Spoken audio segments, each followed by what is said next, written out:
Okay, and we're live. Everyone, welcome to Masculine Geek number 147. We have a special guest with us, Mr. Sterling Cooper.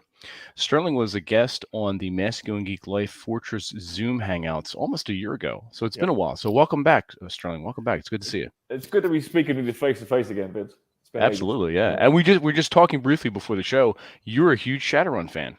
Yeah, I was for a period, and I look. I'm not gonna lie. I sort of tried to. I used to play a ton of video games, like way back in the day, and then and like tabletop games. I played Magic the Gathering for decades. Oh shit. Yeah, and was a big fan of Hearthstone for ages. And I sort of the more it's kind of funny. Like the more I've gotten into like work, I've sort of deliberately and have been able to sort of stay in touch with a lot of that stuff. Yeah, yeah. You know, it's just a consequence of time, really. So I'm like, there's no doubt that I am, a geek at heart, and I have that as a guilty pleasure. Absolutely. But every now and then, when the urge pops up, I'm like, I jump on Steam or I jump on like Blizzard, Battle.net, and I have a crack at things. But Okay. I'm by no means up to date with anything right now. No, but just like every other guy, women are taking you away from your hobbies, right? Look, blame them. We'll blame Oh, that's what we're here to talk about. I mean, a lot of guys might say, "Oh, well, Vince, what does talking dirty have to do with being a geek?" Well, it doesn't per se, but first and foremost, being a masculine geek means being a man, and being a man means presumably we love women, and we do here at Masculine Geek. So, Sterling, what you have a new product out, which is talking dirty to and with women. Exactly, yeah, and it's something that I decided to put together because I had a lot of dudes hit me up about it. I had a lot of dudes asking me over the course of last year, being like, "Hey, how do I get better with dirty talk?" Or I'm too shy to dirty talk. It's not really something I feel comfortable doing. I don't feel like I'm that dominant guy. I don't know if I could ever say these kinds of things to my partner in the bedroom. And obviously, I do this kind of stuff with my partners, and I'm like, there's got to be a way for me to like take what's in here and put it in the average guy's head.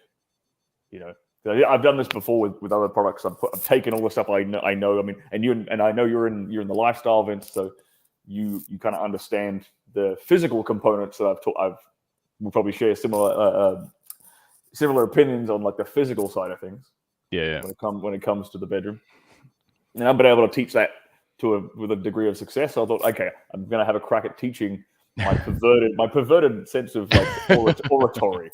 Yeah. To the average guy, I'm gonna take a leap of faith here and actually say this is something that I actually think that guys who read a lot, guys who especially if they're into like fiction, if they read a lot of fiction and fantasy, will actually probably adapt to this very quickly and very easily. Totally agree. The same kind of language that you would use in, say, narrating a story, or maybe being a dungeon master, for example, right? That same kind of creativity you need to describe a scenario is exactly the same kind of creativity you'd use to describe a perverted thing to a woman. Absolutely. Oh yeah, I draw heavily upon my creative experiences as a dungeon master for this kind of stuff. Absolutely, yeah. So Robert and I were talking briefly before you hopped on, and I think, and maybe you can speak to this, and maybe even agree. I think a lot of guys have a problem with when you said, "I don't think I'm kind of shy. I don't think I can do this." I think a lot of guys feel that they're on stage and they're going to be made fun of if they do that. Like it's like if they haven't done it before, especially if they set a precedent. We were talking about this yesterday on another call, on another live stream, about guys setting a precedent and then trying to change that later on is very difficult. Yeah, very, very difficult. Like the way you start your relationship tends to be the way it carries on, right? And it is doable. You can correct stuff. You can correct the frame in your relationship, But I've had somebody ask this exact question. Like, say, if this stuff I teach in this course, for example, like, how easy is it for a guy who's in like a 5-year relationship versus a guy who's just, he's about to go on a first date with a girl? And it's like, well, the guy who's about to go on a first date with the girl, he's starting with a blank canvas, really. So he can paint it however he wants. But the guy who's been in a 5-year relationship, okay, he's going to have to get like the whiteboard eraser out Start like adjusting a few things, and then coloring them back in again when no one's looking. Right, exactly. But so it's still doable, but it's more of a lengthy process. Okay, and I'm not going to pretend that it's more of it's in my opinion, it's definitely easier for a guy starting off from scratch if he understands things from a foundational level. He's like, okay, I know that I need to be, leading in the bedroom. It helps to lead on dates, to be the guy making decisions, telling her what to dress, where to rock up, telling her what to do in the bedroom, that kind of stuff. And if you've been in a longer relationship and say your wife or long-term partner is not used to you being that kind of guy, well, okay, we can correct it, but you got to baby step it. Yeah. You don't just waltz. If you've never spoke dirty to your missus before, you don't waltz in there and call her a dirty, filthy whatever out of the blue and expect it to go down really well. It's not going to work, yeah.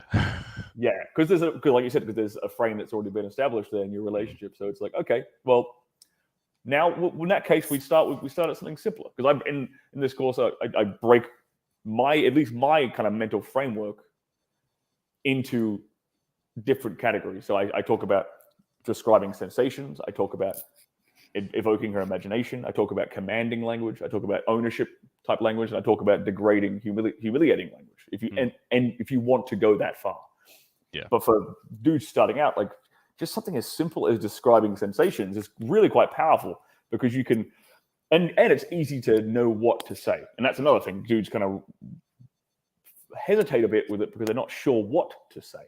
Yeah, well, that's sure it if too. It's going to come across as sexy, or if it's going to come across as awkward, right? Exactly. Yeah.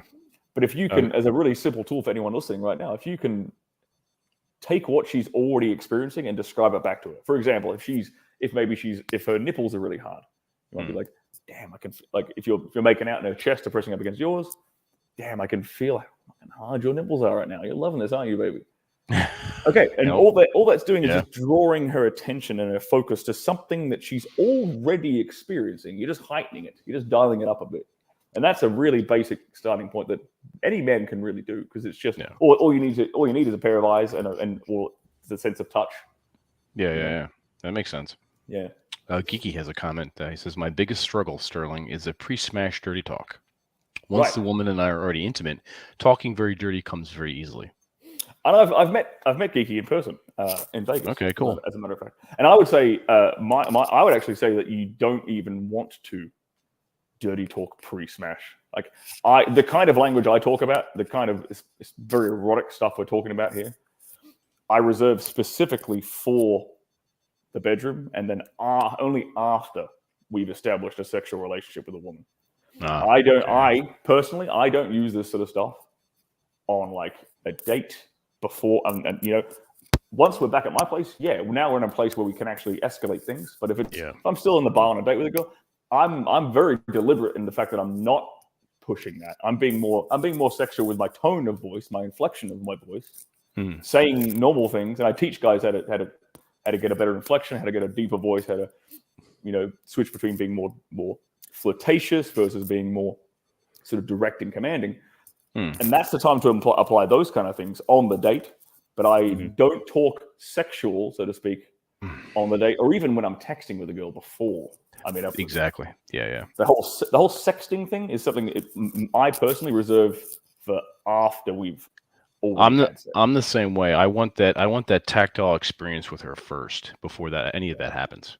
You want that face to face. Yeah. Yeah, exactly. And I think it just comes across as a bit too needy and needy, but too thirsty. If that's kind of that word encapsulates that makes it. sense. It's a shitty word, but I don't like that word because it's so like new age. I'm like, that's not a real word.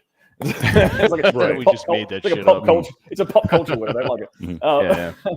But guys will understand what I'm saying. It's exactly. You're coming across too thirsty, too keen, and even if she is reciprocating a bit, it still can kind of take all the mystery out of it for her.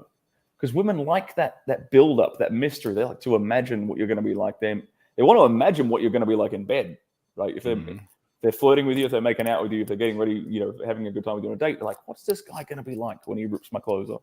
Like, that's what they're thinking, So you don't want to give the whole game away before you get there. Keep her excited. Keep her chasing it a little bit, Exactly. Yeah.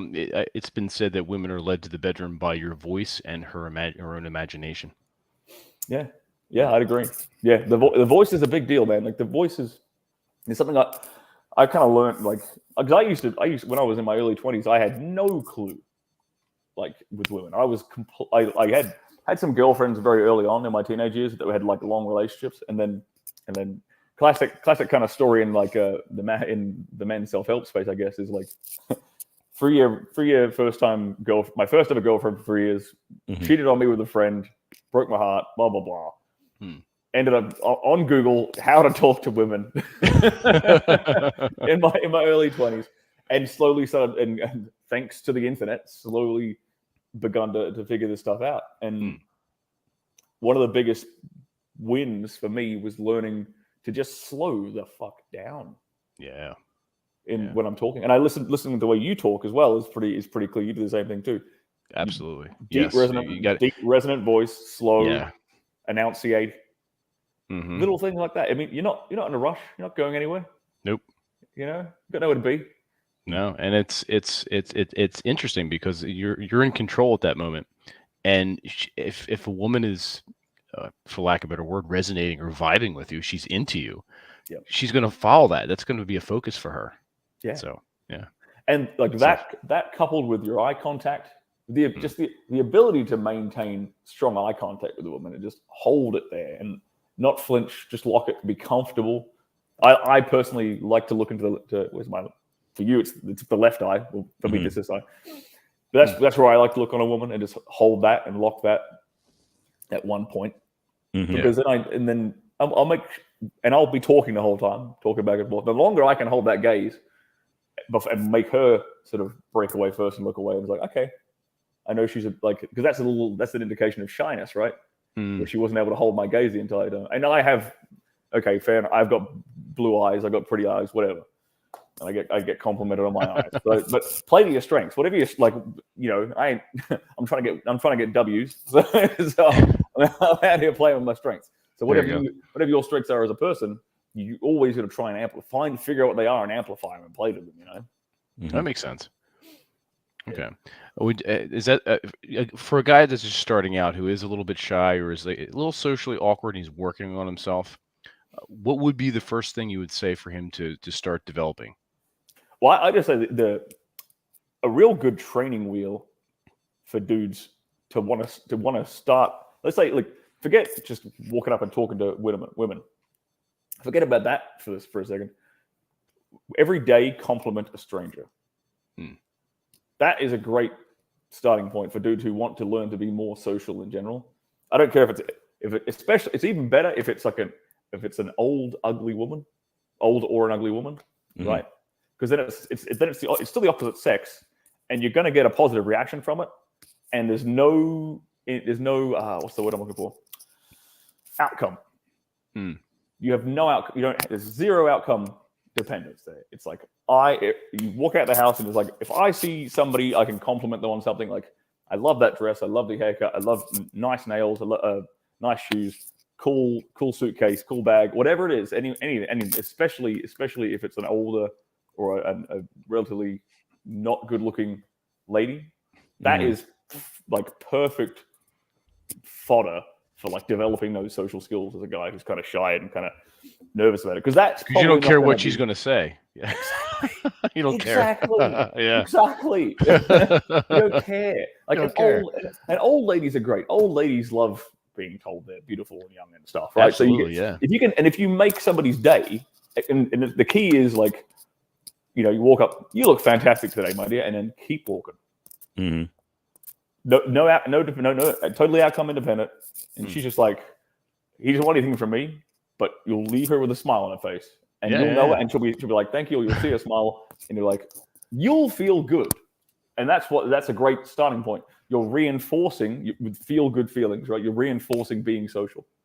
You're reinforcing making somebody's day, and that's what learning to be social, learning to network, or learning to talk to women and stuff is about like influencing people's emotions.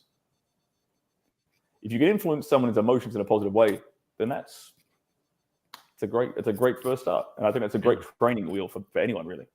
That's a good idea, and they'll never forget you. Yeah. They'll never forget that. That's a good memory for them to take with them, right? You just left their life forever. Like, damn, I remember that time that random guy said he liked my hair. It was cool. Yeah. No, that's cool. That And makes if sense. you do, and you can do it for to dudes too if you want. I mean, because dudes don't get complimented ever on anything, really. That's true. Yeah. We always remember. I think I've seen a joke about this. Like, dudes will remember the time that they were complimented like 5 years ago, and it'll like still be stuck and etched into their head. Like when someone said something nice about them. I will say the only time that we really, if you ride one, you get complimented is, and it's not you so much as the bike. When I ride my motorcycle, I'm at a stoplight, I'll get, oh man, yo, dude, cool bike, awesome bike. That's kind of cool. That's nice. That's nice. It's like, oh yeah, that's right on. Yeah. That's kind of like a bro code, like guys being like, exactly, I respect that, you know.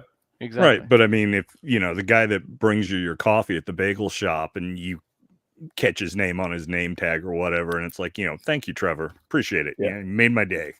Whatever, little things like that. Of course, if it's a lady at the bagel shop, who knows? The next time you might get free coffee. So you're charming enough. Yeah, you're charming enough. So, but yeah, and it's a simple thing to do, and in general, there's no, like you said, expectation of reward beyond just being genteel and well mannered. Yeah, like being a like it sounds a bit corny, but being a gentleman is kind of underrated these days. Like, and I don't mean being a gentleman in the kind of sense of like being simpy or being like chivalrous. I mean being a gentleman in the sense of just being polite, being courteous, being polite, having manners, being making people's day, remembering people's names. Yeah. If you go to the same coffee shop every day, or if you have a concierge in your apartment building, like remembering everybody's name and just making an effort to say hi to them all the time, and remembering little details about them. Eventually, like these are fantastic starting points for anybody to learn to start to enjoy being social, enjoy talking to people, enjoy getting out and networking and just adding like value to people's lives, because that's what it's about. Like, if you're the people who are the most successful in the world, from what I've seen, are the ones who can give even when even if they're having a shitty day, they're still able to give to others. They have their cup of overflow. Yeah, that's true. That's so true. That's a good start. It is a good starting point, and it just in general builds your confidence for a whole variety of aspects of your life. Oh yeah. And that's part of what I've snuck into this dirty talking course without dudes many really even realizing this is it's a tool for building your own self-esteem and confidence in the bedroom. Yeah. Because the language that you use reinforces your belief systems. People might be familiar with the concept of affirmations, for example. Mm-hmm. Like affirmations being, positive mantras that you would repeat to yourself on the regular, right? Those things work because a lot of really successful people do them, or they don't necessarily do them deliberately, but they do them kind of unconsciously. Like their self-talk is really positive and inspirational. So they get themselves motivated and they get themselves doing something because they believe that that's who they are.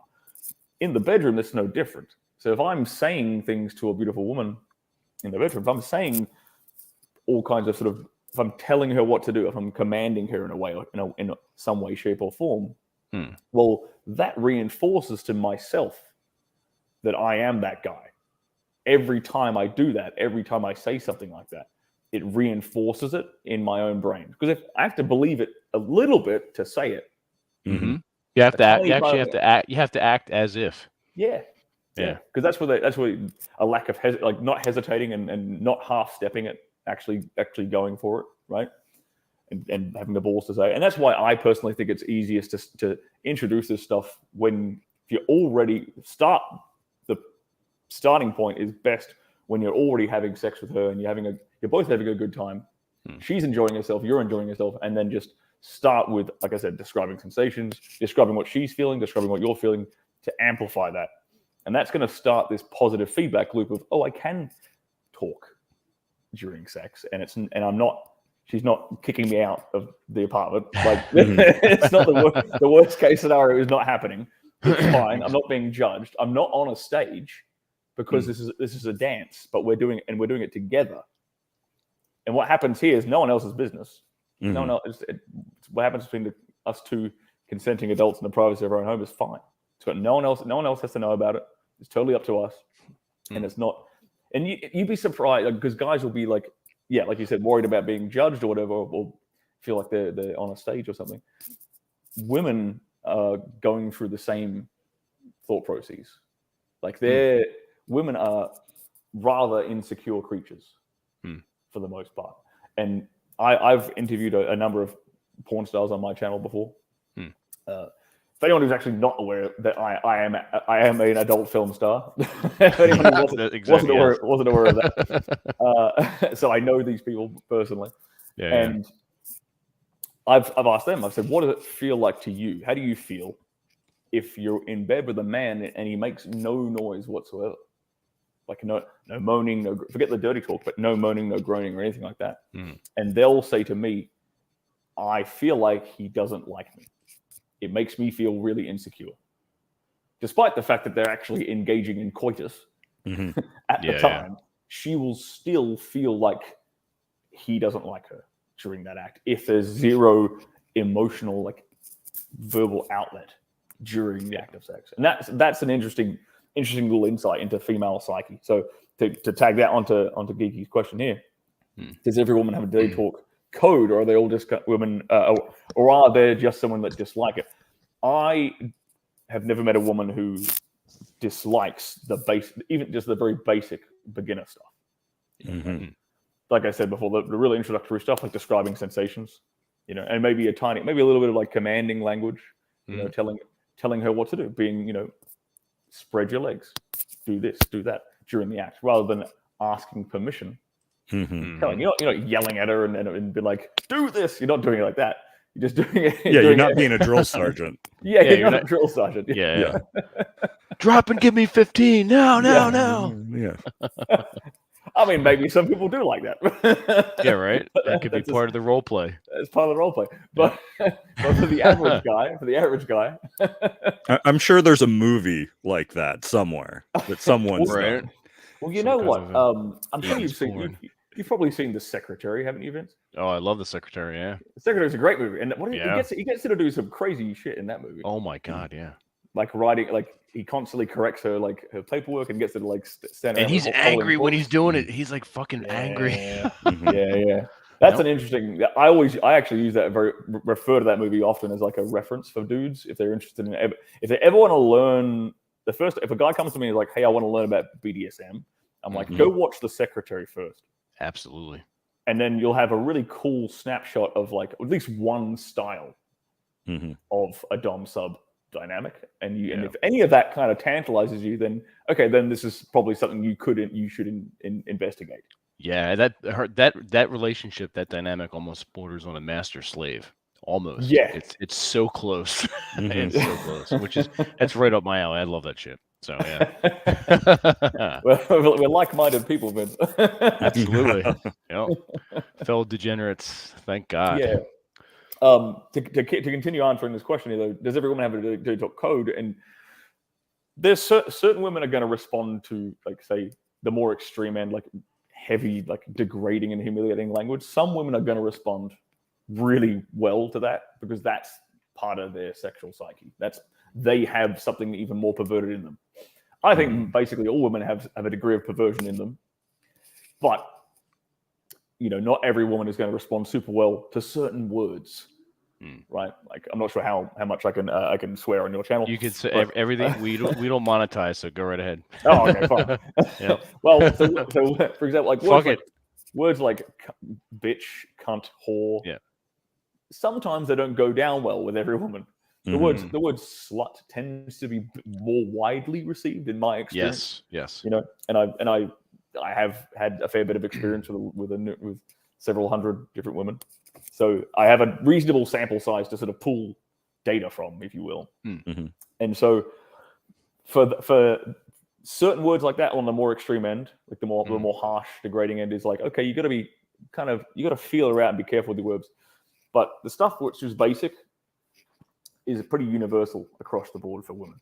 If it's done with confidence, and that's the important part, if it's delivered well and done with confidence, and obviously the two of you are already enjoying the sex, then again, it's just amplifying it. And I've never had an experience where I've said something in the bedroom and it was taken, especially on the lower end, and it was taken badly. There has been the only exception to this has been I've used like more extreme language, and after the fact, she's been like, "Oh, look, next time, don't call me like a cum dumpster or something. Whatever I decided to use." That's kind of harsh. That's probably worse than cunt. Yeah, probably. Well, I'll tell you what. To Americans, the word cunt is pretty bad. To the English and Australian crowd, they don't really care. That's what I heard. Like it's just like, "Hey, what's up, cunt?" Yeah, it's a fairly common. Yeah, we have an expression. It's a greeting. Yeah, we have a saying back home where you call your mates cunt and you call cunts mate. Mm-hmm. So if you're about to start a fight in a bar, you can tell if two guys are about to start a fight in a bar because they'll be calling each other mate really loudly. Mm-hmm. Like, "Are you right, mate? Fucking right." And if your friend's in the bar, you're like, "Oh, you cunt, come over here." Like that's awesome. That's kind of how that works in Australia, at least. I love it. That's cool. Now, within the context of your career, obviously there's a certain performance element, both from you and from the women with whom you've worked. Yes. But while as a viewer, we may or may not be able to tell what's real and what's acting. Yep. How much has your career helped you as far as field research for what actually works? Because obviously when you're there with an actress, especially if it's someone with whom you've worked before, you have a certain level of rapport, but you also can kind of tell when, we're going through the motions, we're doing what the director wants us to do, and oh yeah, she's really getting into this. Yeah, it's very easy for me to tell if she's like putting it on for the camera versus doing it because she's actually in the moment.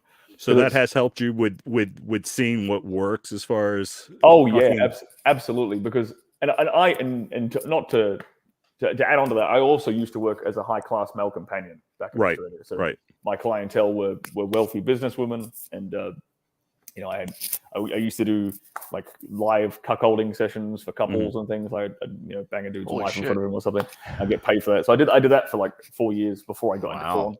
So I kind of pulled on that experience when I got into porn, and then and here's the other reason why it's really easy for us to tell is because like if the director is literally saying, "Okay, you have to come now," to the girl because he's got to get that on camera. It's like, all right, well, I know she's faking it now. Like we know which bitch is faking. And the other big thing is when the camera turns off or when they have to change card or change battery on the camera and we've got like 5 minutes. Mm-hmm. Like if there's chemistry there between us, because sometimes there isn't chemistry. I'm not gonna lie. Sometimes it's work. Mm-hmm. Because and that's the beautiful thing, not every guy is attractive to every girl, and not every girl is attractive to every guy. That's just facts. Mm-hmm. But when the camera turns off for like 5 minutes, if we're still having sex, if we're still enjoying each other, okay, now I see exactly what she's about and what her real like responses are. Mm-hmm. Yeah. And that gives me like, okay, and then when the camera starts rolling, what does she change? Mm-hmm. Okay, is she a bit louder? Discrepancies, yeah, you can see the differences. It's like, okay, now I know where the real points are. and obviously when it comes to like orgasms and things, there's certain things physically that a woman can't fake. She can fake the sounds. That's the really easy part, and she can even fake like a little bit of like leg twitching and stuff if she wants to. Mm-hmm. But like internally, you can tell it's just fucking gripping you. If it's spasming, she can't fake that. Like exactly. And the clitoris engorging, she can't fake that. And like little, like kind of like the internal spasms, but like around like the pubic mound area, like on the outside, you'll feel it. It's that mount, the quiver, the pubis mount it's like totally quivering. Mm-hmm. So these are things she can't fake. So it's like, okay, I know I've done a good job when I'm feeling these various things. Okay. Mm-hmm. Yeah, versus it being just like robotic for like 10, 20 minutes, and then she makes a sound, So Right. that's it's definitely it's made me very good at picking up fakes. Mm-hmm. And I can now watch a porno. Oddly enough, and I'll probably Like, that's fake. That's fake. I probably know the people who are in it. Mm-hmm. But I can watch it. I can watch it now and be like, they have chemistry. No, they don't have chemistry. I can tell like, straight away. So body language, they're both just there for the paycheck. Yeah. That's the thing. Like in my business, man, I kind of lump girls into like 3 categories. There's like a third of girls who are like the genuine nymphomaniacs, and they're fantastic to work with. They're awesome. They make your day. It's like when the camera's turned off, they're sucking your dick. Like before the shoot even starts, they're giving you a hand job or something because they're so horny. Like they're the genuine fun ones. Then there's like another third that are kind of what I call professionals. So they're there for the paycheck, but it's like, and maybe they have like a boyfriend at home or a husband at home or something. But once the camera turns on, they give you their all. But when the camera's off, they're professional. Yeah. And then there's a last third, which I call the divas, who are kind of they're the pains in the ass. They're like kind of more. They're really egotistical, very narcissistic. They've let it go. They've let all the attention and fame kind of go to their head. They tend to be the younger girls who get fame really quickly. And so they're on their phone all the time. Like it's just, it's hard. It's really to kind of get through to a girl like that. Yeah, you actually have to be really intense and really extreme with what you do. Kind of like borderline, like really testing the boundaries. Is that where your dirty talk comes in handy with those that particular mode of woman? Well, when I'm working with the girl who I have kind of more natural chemistry with who's like maybe a nymphomaniac, or at least we have chemistry, that's actually when I'm going to be tapping into that more than anything else. Okay. Because I know that I can say all kinds of perverted shit to this girl, and she ain't going to react really badly to it. Versus like the girl who maybe has a husband and she's a bit reserved. We actually do sit down and go over like consent checklists before scenes for a lot of companies. So, and when we do that, we will say, I'll ask them, okay, are there certain words you do and you don't like being called? And this is why I know that words like bitch, whore, cunt, for example, can be a bit more on less well received, whereas slut tends to be more well received. So I know that because I've literally sat down with hundreds of women and gone over that as a check. Did you ever get like a request for like a bizarre word? Like, why would that bother you? Yes, I did. Really? Absolutely, yeah. I remember this one girl. We went through the consent list, and she was like, "You can spit in my face, you can slap me, you can pull my hair, you can spank me, you can stick a finger in my ass, you can call me a cunt, call me a whore, call me a slut, call me a bitch."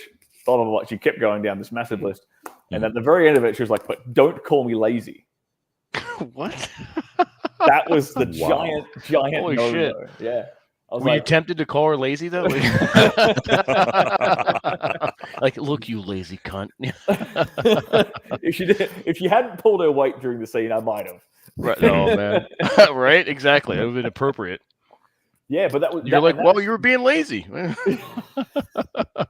That was one of the first times I was like, that was when I really started paying attention to this stuff. I was like, okay, cool. Yeah. This is really interesting. And then I remember stealing something from another male porn star. Actually, I remember hearing him say something on set once, which was like, he said today he would whisper, he would say this to nearly every girl he worked with, and I know this because I heard this from another girl. He would go up to them before the scene started, be whispering in their ear, and he'd say, "Today this pussy belongs to me." And then he'd have his way with it. And I started stealing that in my private life. Yeah, that's a fantastic one. I use that shit all the time. Yeah. Because that implies like ownership. Exactly. Yeah. Personal like property. Yeah. Yeah, and it sounds bad saying that, but deep down in the deep recesses of the female mind, there is something dark there. That's dark side of her sexuality, where women want to be taken. They want to be owned. They want to be with a man who is in charge of them. Yeah. And I always use I don't know if you're familiar with the book Nancy Friday's My Secret Garden. Oh, I read that in 1994 in college at Rutgers. Yeah, and that's when I first realized, like, holy shit, these women. There was. Oh, I'm sorry, but go ahead. Yeah. No, you're please carry on. I was about to say there was like as me. there were three things that like a light bulb went off that were common throughout that book. Number one, girl on girl. Number two, rape fantasies. Yeah. And number three, animals. I'm like, yeah, that was a big one. What the fuck? and I read that, had a like holy shit aha moment, and then from then on it was like, all right, I'm gonna run with it. Yeah, yeah. For me, I had to date a Catholic girl to learn number two. You know, that was a thing. Exactly. Yeah. And that's, I mean, yeah. Talk about there's a lot of Catholic girls in the porn industry. Yo, I am not surprised by that at all. a lot of Catholics and a lot of Mormons. Really? In my industry, tons of Mormons. Yeah. Oh shit. Yeah, dude, it's just like a factory, just pumping out porn. A Mormon porn factory. But yeah, with Nancy Friday's My Secret Garden. For anyone who's listening who's never heard of this book, it's so if I remember it correctly, Nancy Friday was a New York Times journalist, I believe. Correct. Yeah. And she put an article in the New York Times, like an advert, asking for women to write in their sort of secret, darkest fantasies anonymously. Mm-hmm. And then she compiled these into the book, and that book is My Secret Garden. Yeah. And when I read it, again, the grape fantasy stuff stood out to me quite a lot. Yeah. Like all the consensual, non-consent stuff, the like the exhibitionist stuff, the gangbang stuff. This all really stood out to me a lot. And it's and there's kind of really a common thread amongst all that, and that thread is that one of losing control. Correct. Yeah. And being taken. Mm-hmm. And you know, I mean, today it's actually talked about a lot more. This idea of consensual non-consent in the kink scene and stuff. That's actually a pretty common conversation now. Mm-hmm. But it probably wasn't, you know, back when Nancy had written about it. But guys will be. I mean, I read that in my 20s, and I thought women were these delicate flowers. They were perfect princesses. They could do no wrong. They don't poop and fart or anything like that. And then you read this book, and you're like, God damn. Like there is it's a complete eye opener. It really is. Like there's some twisted shit going on in her head. Yeah. And then when you start playing around with language, because one of the other things I teach guys to do in my video course is I teach them to describe a future scenario to her, like tap into her imagination. So for example, if I bring a girl home to my apartment here, I might be making out with her on the balcony and turn her around and be like, you see that dumpster down there behind that alleyway? I'm gonna what if I dragged you behind that thing and fucked you in front of everybody, so everybody who walked past could see? It's fucking awesome, right? But that's just an example of me describing a potential future scenario. I might never actually do that to her, right? I might, but I probably won't. but it's the idea of. But it doesn't matter because I've still given her the emotion of it. Okay. Oh yeah, that seed's in her head. Bingo, exactly. I've planted a little seed in her head of, oh, Stirling's the guy who's going to fuck me behind the dumpster and make my panties wet. Oh yeah. And every time I walk past the dumpster, that dumpster bringing her home, she's going to be thinking, "Is this the night he takes me behind the dumpster?" Exactly. Yeah. You've planted this little seed, and all you've done is just tapped into her imagination. That's all you've done. And the reason that kind of thing is so well received is because women have this fantasy about being taken. Because I think that's a evolutionary thing. It comes back to like our evolutionary past of like we come. If we're being honest, we come from a very, very violent past. Evolutionarily speaking, cavemen, and we've been having wars for thousands of years. Like humans are violent. That's that Stockholm syndrome almost. Yeah, it's that. Yeah. It's that. The ability of like. I don't know who quoted this first. Maybe it was our mutual friend Rolly Tomasi. But women have the capacity. They don't necessarily like it, but they have the capacity to fall in love with a man who assaults her and kills her kids and murders her husband. Yeah, like that kind of like war brides, tribal warfare. Yeah. Kind of psychology. For our species to have gotten to the point where it is, there had to have been something in the female psyche that was able to accept that and move on. and even probably potentially find it attractive. That makes total sense. Yeah, like be attracted to the man who just killed her husband in front of her. Yeah, or is maybe he's not going to do it, but she can tell he's capable of it. Yeah, exactly. And I say that a lot because it's the idea of like, why is a dominant guy? Why is a guy who kind of takes what he wants? Why is a guy who's more say aggressive, or maybe a little bit more heavy-handed, or you can spank her properly, choke her properly, pull her hair properly, right? Or whisper all kinds of perverted, dirty things in her ear. Why is that guy necessarily attractive? And I always break it down as, well, that all those things really do is they demonstrate the capacity for violence. Doesn't necessarily mean you are violent, and you shouldn't be violent, but it demonstrates that you have the capacity for it. And if you have the capacity for violence, then you can protect her and her offspring. That's what it kind of boils down to, deep down. Yeah. And so that's kind of why, and I like explaining that to guys, because a lot of dudes, especially if a dude still thinks that women are sugar and spice and all things nice. It's like, well, hang on a second. Like, let's dive a little deeper and understand what's really going on behind the eyes here. You know. Exactly. Yeah.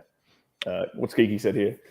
My big fantasy is the hitman abduction / rescue, where I arrive uninvited to her social event, tell her someone is here to kill you. You're coming with me. That's pretty cool, actually. Yeah, I've actually done kidnap scenarios. I stuffed a girl in a duffel bag on several occasions, threw her in the back of my trunk. And I wasn't far to my house because I don't want to drive too far with her in my trunk. But but there was a contract and everything, and then I did a few home invasions. Yep. Leave the front door open. I come in. I have my way with the girl. Yeah. Oh, it's. Once you do that, you can't go back to anything else. It's just amazing. I mean, and some guys are like, you know what? That's not me. I can't do that. All right, that's fine. But for the most part, guys, I think obviously geekies want to think about these things, want to do these things, and women want that done to them. Yeah, I think just talk about you not being able to go back. She ain't gonna be able to go back after that. Like, well, that's it too. Yeah, she ain't. The chances of her finding a guy who's going to repeat that or top that after you've done it is very, very slim. Exactly. Just taking her, strong arming her down to the bed, shoving her own panties in her mouth, and fucking the shit out of her until she's like a weeping puddle. There is no way in fucking hell she's going to forget you or want to be apart from you. Yeah, it's just not going to happen. No, I really agree with that, and there's something else I want to add in here that I kind of throw into this course that I teach is that dirty talk is a really useful way of embedding frames in your dynamic with a woman subconsciously as well. So going back to the example we used before, if you tell a girl this pussy belongs to me, the subconscious frame, the underlying frame there is one of ownership, right? Which is which at least for me and my preferred life, what I like to do is I like that to be, and even ask that question like, hey, all right, who owns this pussy? Whose pussy is this? Yeah, I make him say it back to me. Yeah, exactly, because that also reinforces it. And just hearing that, there's something about being a guy and hearing that and having your woman say that back to you. Absolutely, yeah. Oh yeah, and talk about a confidence booster. Talk about a sexual self-esteem booster. Exactly. Yeah. When you and you know, I know guys might be a bit hesitant saying something like this in the bedroom, but when you say that for the first time and you hear that back, like, this pussy belongs to you, daddy, or this pussy belongs to you, baby, or whatever. Yeah. Like, God damn, yeah, it does. Like, Well, yes. And see, this is something that I would think would be important, not just, for if you're spinning multiple plates, but I mean, if you're in a long-term relationship, have a fiance, have a wife, whatever,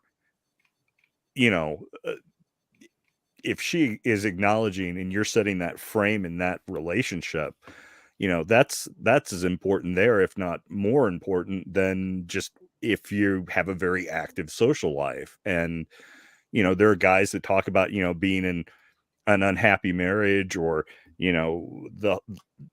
they talk in the media about, guys being addicted to watching porn instead of having relationships with their wives.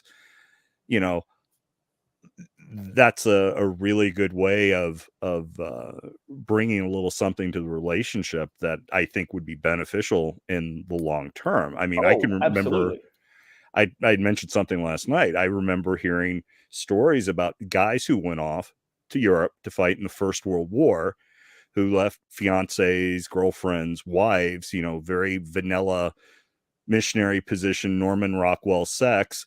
And then after being in the trenches in Europe and the whorehouses in France, came back and had a whole lot more experience that they brought back to those relationships. And the wives were not disappointed by that. Right. So, no, this is something, what you're doing, that sounds like it's not just beneficial for guys in the red pill spinning plates, but guys who are married, guys who have a long-term girlfriend, Absolutely. And I'm glad you mentioned that, because I wanted to make sure I structured this for everybody, for dudes in all kinds of circumstances, because I believe like if you're gonna have you're gonna have casual girlfriends on the side and spin plates or whatever, mm-hmm. why not practice this stuff if you do eventually decide that girl is kind of cool, I want to hang out with her more, I want to make her like a main girl. Okay, mm-hmm. well, now you've already done all the right stuff. Right. You've already established some really good frames and dynamics in that relationship. Mm-hmm. And obviously, like you just said, for guys who are in committed relationships already, this stuff is really, really useful and really powerful, because I personally think that basically the Dom sub dynamic is a very healthy and natural dynamic for men and women right. to adopt in the bedroom. Mm-hmm. And reinforcing things like, this pussy belongs to me, who's daddy's good little girl. Like, you don't, one of the things I like verbatim will always say to every girl is, you wouldn't dare come without my permission, would you? Yeah, mm-hmm. That's a good one. And that implies that I control the orgasm control, pleasure. Yeah. Mm-hmm. Know, yep. and actually in this course, I actually have at the very end, I go through like all my theory. I go through, teaching guys how to perfect their delivery, how to get a deeper voice, talking about vocal tonality. I give a ton of examples, and I go over my different frameworks with a bunch of cookie cutter examples they can just take verbatim and teach them how to make their own. And then at the end of the course, I have a 15-minute demonstration where it's me and a lovely lady friend of mine, and I just sit there whispering dirty shit into her ear for 15 minutes, and then we bring it a climax at the end of it. Oh, nice. That was my next question, and I guess you guys started talking about it while I was away. Like sort of the meat and potatoes of how you structured your course. Yeah, that's exactly it. Okay. And basically, the big bulk of the course is the second end of it, where I go through a ton of different examples of my different frameworks and things. But I have some other stuff in that I throw in for dudes who are going on dates, for the single guys. Mm-hmm. It's a concept I've been playing around with for years called sexual framing, which is something you can do on a date with a woman to like nudge it, make things more smoothly lead towards sex. And what I mean by this is, every woman has different aspects of her personality she brings out around different people. So she has certain parts of her personality she brings out around her parents. She has certain aspects of her personality she brings out around the guy she's having sex with. And it's as part of sexual framing, all I'm teaching dudes to do here is basically cold read and elicit parts of her personality that are useful to him to lead towards sex. So as an example, spontaneity. That's an aspect of her personality I would like her to exhibit around me, because if she's spontaneous, well, then she's probably more likely to come home with me, right, on the first night. That's just one example of a frame, right? And so how might I elicit her being spontaneous? Well, I might say something like, you know what, you seem like the kind of girl I could rock up to an airport with just a toothbrush and a passport, and we could catch the next flight out of town and have a great time. Now, what am I doing there? It's a cold read, if anyone's familiar with cold reading, and like what are they called? Not mystics, fortune tellers, and these kind of people, right? Psychics, psychics, all these scammers, right? They do a thing called cold reading. I'm a big fan of Darren Brown. I don't know if you ever heard of Darren Brown. No. English guy. He's a mentalist, and he exposes psychics and mystics all the time. Okay, He just tears them apart. It's fantastic. But he teaches you what they're doing, and cold reading is one of those things he's doing. So in that example I just gave, okay, I'm doing a cold read. I'm guessing something about a personality, right? But most women would probably say yes to that statement. Like, yeah, we could go to the airport and fly out of town and have a great time. Being very spontaneous like that. Why would they say yes? Because it's a compliment. It's really like, who wouldn't want to be thought of as that kind of a person? You know, like for example, if you said to me, you know, you seem like the kind of guy that gets laid all the time, I'm not going to go, no.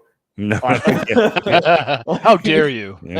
I'm going to be like, yeah, you know what? Yeah, I am. Like it's a compliment. I'm gonna accept that frame that you've laid down. Instead of the opposite, if I reject it, it implies the opposite. So if she rejects the idea of being spontaneous, it implies that she's boring. And women don't like to be boring. Yeah, they like to be spontaneous, right? Yeah. So that's just one example. And so now around me, she's already established this idea that she is spontaneous. Okay, cool. That's one check in the box. And so there's a bunch of these different kind of frames that I throw out there on a date with basically every girl I interact with. Which makes it really, really easy for us to proceed into the bedroom and perhaps to try some more adventurous things in the bedroom. Because being adventurous is kind of another little subtle frame I might throw in there as well, right? Absolutely. So that's another module in the course. And then obviously, like I said before, I have a whole chunk on like deepening your voice, on perfecting delivery, like making strong eye contact, unflinching body language, downwards vocal inflection, either neutral or downwards vocal inflections rather than like upward vocal inflection. If you're delivering a line, right? It's like, do you like that? Like that is nowhere near as seductive as, you like that? Like if I'm going downward or I'm being just neutral, these are more quote unquote more masculine, more dominant ways of saying the exact same thing. Well, because it imbues what you say with a certain level of confidence. Yes, absolutely. You're being congruent. Yeah. Yes, bingo, being congruent. And it's actually something I stumbled upon because I when I was teaching this, structuring all this stuff about deepening your voice, I was looking at all the stuff, like notes I compiled, and I started going to like hot yin yoga classes again. Just because I'm feeling a bit like not super flexible. And I'm like, I need to stretch out a bit. And so hot yin yoga, you're in a hot room for like an hour and you just stay in positions for like 10 minutes at a time. You only breathe through your nose and you belly breathe, only breathe through your nose. And there's lots of like ohms and ahs thrown in. And I started realizing something. I'm like, because I've done yoga in the past as well. I took a little bit of a break and now I'm kind of back into it again. I'm like, I've never met a female yoga instructor that has a really high-pitched voice. I guess that makes sense. Yeah, they've all got these like kind of deeper voices. I'm like, how? What? Wait a second. And I went back and I started looking at some of my notes and stuff, and I'm like, son of a bitch! Like all this stuff that you would do during a yin yoga class, like this deep belly breathing, nasal breathing, a lot of nasal breathing, but primarily deep belly breaths, and these kind of like Om style chanting. I mean, if you've ever heard of Gregorian chanting, that's another example of that sort of stuff. Love that stuff. It's very deep, resonant vocal tones, and it relaxes the vocal cords, which make for a deeper voice. Yeah, and so these are all different things you can do that can actually train your voice to be much deeper. And you can look at guys who like impressionists, voice impressionists, like guys who. Particularly guys who copy Morgan Freeman, because Morgan Freeman has like the deepest voice on the planet. And if you look at any impressionist who tries to copy Morgan Freeman, you can be like, okay, what has he had to do the Morgan Freeman voice? And then you'll start to uncover all these different things that they're doing to deepen their voice. And it's like, this is really interesting. Yeah. There you go. Geeky just said Mongolian throat singing. That too. I've never tried it. I've heard that on a YouTube before. Like, oh wow, that's pretty fucking cool. Yeah. There's actually a Mongolian heavy metal band that does that kind of throat singing, but with the guitars and stuff. Yes, I've seen these guys. On my social media sometimes. They kind of look like Mongolian Metallica. Yes, exactly. Shit. No, they're badass. They sound really cool. What's not to love about that? That is complete masculine geek right there. Yeah, absolutely. You don't take a girl to a first date over there. No, it's not going to be good for you. It's not going to be good for you.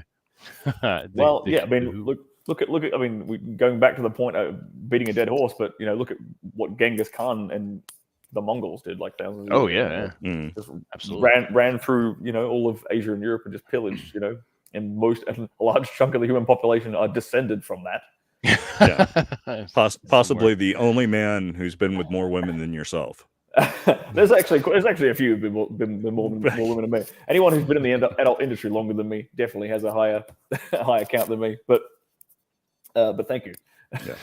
I personally consider myself the Genghis Khan of orgasms, because there's all these women that are orgasming through my teachings.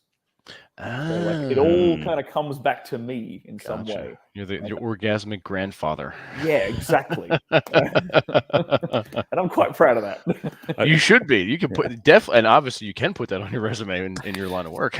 although I'm not going to tell the next woman I'm with. Oh, and you can thank Sterling Cooper for that. No, yeah, sorry, we're not mentioning anything. Talk about stepping on your own dick. Yeah. You know what? I got an email testimonial from a woman a while ago, and she'd been in a relationship with a guy who had watched my stuff, or she was seeing a guy who was an avid fan of my stuff on YouTube, and she was like, "I just had to write you in and say thank you for like what you taught this guy." I'm like, "This is no shit, awesome! This is the coolest testimonial I've ever had." That is a good testimonial, yeah. That's right from the horse's mouth. Yeah. I mean, and that's hard to that ain't like that's rare for like women to be so kind of honest like that. Yeah. Shit, that's cool. Well, it sounds like your course is set up in a way that basically whatever the guy is comfortable with at the start, you can get him to that next little bit of level. That next level of confidence, that next level of experience. And, hopefully when he sees, positive results from that, he'll be more comfortable and be able to go on beyond that. But even if he doesn't, it sounds like you've got a little bit of something there for everyone. So not just, like I said earlier, not just guys spinning plates, but guys in LTRs and guys at varying degrees of comfort with their own sexuality and what they desire in a sexual relationship with women. Absolutely. So it seems very versatile.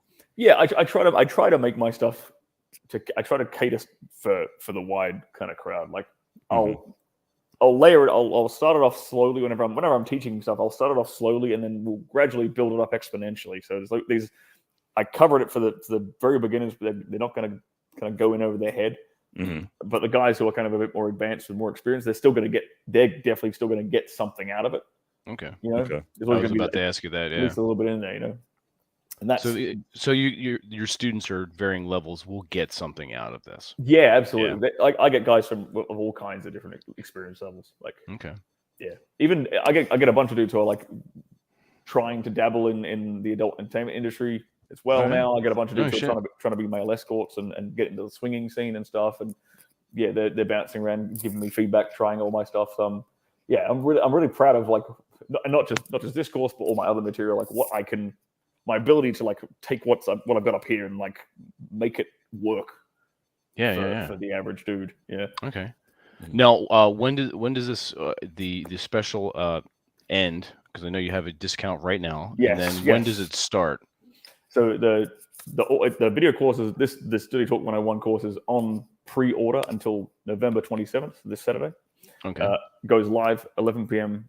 November 27th. So if you get in your pre-order before then, you get up to 50% off. So you save yourself. Full price is $399. This week it's $197. This week only. That's good. So you save yourself $200 if you want to get your hands on it. And cool. That's basically consider it like you can consider it a Black Friday special if you like for all your Americans watching. Yeah. No, that's good. Okay. I don't. When someone said that, it's a Black Friday deal, I'm like, it's a Black. Yeah, sure. Go with that. Sure. Yeah. We don't celebrate Thanksgiving in Australia, so it's not a thing we do. Okay. Gotcha. Well, we didn't have any pilgrims, and we didn't have any turkeys and things. That's true. Yeah. But you did get prostitutes and criminals, so I mean that's a plus, right? Something to be thankful for. Yeah, sure. Exactly. If they had a prostitutes and criminals day, I would be happy with that. But unfortunately, they don't. Yeah. Fun story though. I don't know if you guys have ever heard of a man named Ned Kelly. Oh yes. Okay, you're familiar with Ned Kelly. All right, Yes. excellent, In excellent. fact, Mick Jagger did a movie about him. Yeah, who did it? I can't remember. Was he the director? Did he direct it? Is that who? I don't know if he directed it, but I think he actually even starred as Ned Kelly in the metal suits of armor. Yeah, and yeah. the boiler plates and stuff like that. Yep. Yeah. So if anyone who isn't aware who Ned Kelly is, Ned Kelly is kind of like, and thank you. That's the link where you can go and get your hands on the course and get it for 50% off. Mm-hmm. We have to use a bridge page like this because because YouTube doesn't like me anymore. They don't like anything that has like a direct link to my Gumroad page for some reason. Oh shit! They've given me a bit of grief about it lately, but Christ. Look, I've got bigger problems than that. So whoop-de-doo. Mm-hmm. But going back to the important point of Ned Kelly, because you mentioned criminals and prostitutes. So Ned Kelly, for those who aren't aware, is this Australian. He's like the Australian Robin Hood. Yes. So except he didn't give to the poor. He just robbed from the rich. Mm-hmm. Nice. He was this Irishman, and he had an Irish gang, and he went around robbing banks in Victoria, where Melbourne, the same state as Melbourne. Mm-hmm. But he was famous because he wore this suit of metal armor, literally like a trash can on his head, Mm-hmm. and this full plate metal piece of armor. I might even be able to. In fact, it's so cool. I'm gonna see if I can find a quick photo of him. And it's only a flesh. Yeah, it looks like boilerplate. They cut up boiler plates and then mounted them on them and everything. So it was really good iron or steel. So that was basically to deflect bullets. Yes. Yeah, exactly. It's exactly what it was. Okay. Let me just drag that. Yeah, I'll share that out if you want. Yeah, I'll drop it in here and I'll share it with you. Here we go. It's a blurry photo because it's a really, really old photo. It's like an original photo of him in his armor. But that's bam, that should be it. Yeah. So that is what Ned Kelly. Oh shit! So that's what he wore, right? He's got a carbine. Yeah. Awesome. So this guy he went around Victoria robbing banks, right? And he robbed a bunch of them, and no one. It took them ages to catch him because no one thought to shoot him in the legs. Because he didn't wear he wasn't wearing the armor on his leg. He had to walk around, so he wasn't wearing it all over his legs. So they kept shooting him in the head and the chest, and he wasn't dying. And finally, some genius constable decided to shoot him in the legs, and they caught him. And the reason I'm saying this is because you mentioned like criminals and prostitutes. My great grandfather was friends with the Kelly gang. Shit, that's awesome. And here's the better part. He got killed in a barroom brawl in his own pub because he was friends with the Kelly gang. Oh, fuck. And then his two sons fled Victoria, and they fled to Western Australia, where I'm from. That's where my family comes from. Ah, okay. That's a really cool family backstory. Yeah, sons of Irish criminals. So you have to need to recreate that helmet. Oh shit! I mean, don't rob the banks, but you know. No, I'll stay away from that. I don't really like the banking system in general. I just use crypto to kind of get around them instead. Yeah, that's the way to do it. Yeah, exactly. And yes, go check out Sterling stuff on YouTube. Yeah, and I've got a ton of thank you, Megan. I've got a ton of free advice on that channel if you want to go check it out. Tons of different playlists and things you can work with.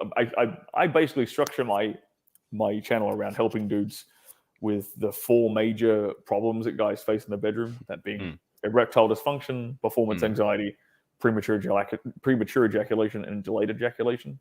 So I have a ton of advice on helping guys to get over those problems. And then the other half of what I teach is basically this kind of stuff, which is about helping guys be a better lover, be better in the bedroom, give women more orgasms, give them more pleasure, have more fun, have a great sex life. So that's kind of 2 different things I talk about. How many courses do you have in total? I have 1 free ebook. I've got 3 other ebooks. And now I've got 2 video courses as well. So I have a ton of different stuff on a bunch of different topics. Like I said, ranging from performance anxiety to erectile dysfunction to more kind of the physical aspect of sexual domination, like the how-tos on using floggers and how to choke a girl properly, how to pull her hair properly, how to slap a girl properly, how to fist a girl properly. I cover all this stuff in detail in my sexual dominance course. Which actually, and fair warning, there's actual real life demonstrations of the sexual absolutely. It's not me on a whiteboard. It's me like, here is me doing this thing on a woman. It's not stop motion claymation. It's you actually. No. It's not pornography. It's education, but it's not the kind of education you got in high school. It's real, no bullshit. That's how I like to say it. It's like no bullshit sex education for men. That's how it should be. Absolutely, yeah. How are you going to learn otherwise? I mean, and guys have been misled a lot in this, this decade. Well, how old are you guys? I'm like 34, so I'm like, oh, you're a youngin. Yeah, I'm 51. Okay, I'm 53. Well, you probably haven't had it worse than I have because I've only been alive for like 34 years. But my whole life we've been lied to. Oh yeah, whole ton of bullshit being fed to you by like Disney, by Hallmark movies, romantic comedies, and like Cosmo magazine articles and stuff. It's just I'm surprised that the human population has even managed to breed because of like how much crap we've been taught. From day one, and it's like I take it upon my goal is to correct this shit and give guys actual advice that actually works and from the real truth, rather than some sugar-coated fantasy that's not going to help them at all. Exactly. What was your impetus for wanting to do that, for wanting to help guys? Because I mean, on the far end there's a commercial aspect, but I mean, look at all the videos you have, free advice that you're just giving out. What made you want to do that? Well, I had a lot of dudes hitting me up in my inbox for a while of like when I was just an actor, saying like, oh, hey, can you help me with this? How can I get over performance anxiety? I'm having a bit of erectile dysfunction in the bedroom, and I was giving out a bit of free advice in my Instagram DMs and Twitter DMs here and there. And over the course I started seeing that again and again and again. And I had read Rollo Tomasi's books, and I was a fan of Rollo's work. And what had happened? It was very kind of a fortuitous turn of events. He the whole OnlyFans thing started blowing up. Oh yeah. Back just right when the pandemic kind of hit. Well, pandemic. The pandemic. I'm glad I'm amongst like-minded men. I wasn't quite sure if that was going to land. I was pretty sure it was going to land, but I wasn't sure. Come on, look who you're talking. Absolutely. Yeah. That bullshit. Okay, good. That complete bullshit. By the way, look at what the fuck's happening in Australia right now. I can't believe it. Like military trucks, coming in to take 26 cases out. Yep. Come on, military army trucks taking civilians who are This is why you do not give up your guns. Bingo. Why do you think I live in America now? Yeah. I'm in the lovely state of Florida. This is Miami City behind me. I ain't fucking leaving. Seriously. Florida right now is probably the best state to be in. Yeah, even better than Texas, which is that's a lot. Yeah, get the influx of the California tards coming out to Texas. Yeah, we're getting New Yorkers coming down into Florida. Well, you're getting Nancy Pelosi. I think she's going to be your neighbor there in Miami. Good luck with that, Nancy. That's how you know, in a long-term sense, if you look at. That's how you know that climate change and the rising sea level, it's not true because nobody would be building houses in Florida. Come on. And Nancy wouldn't be buying them. Yeah. Exactly. It's the dumbest shit. and former President Obama's estate on Martha's Vineyard, an island that's supposed to be under the sea in 10 years, although it was supposed to be under the sea 40 years ago. 40 years ago. Yeah.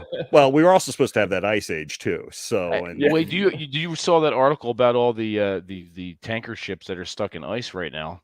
Yeah, I didn't. Yeah, they're frozen in because of the global warming. Yeah, the ice sheet's actually expanding and is encasing a bunch of ships. As it's supposed to be doing. Yeah. Yeah, but so you're amongst. Yeah, good. Okay. Yeah. Well, we're amongst it.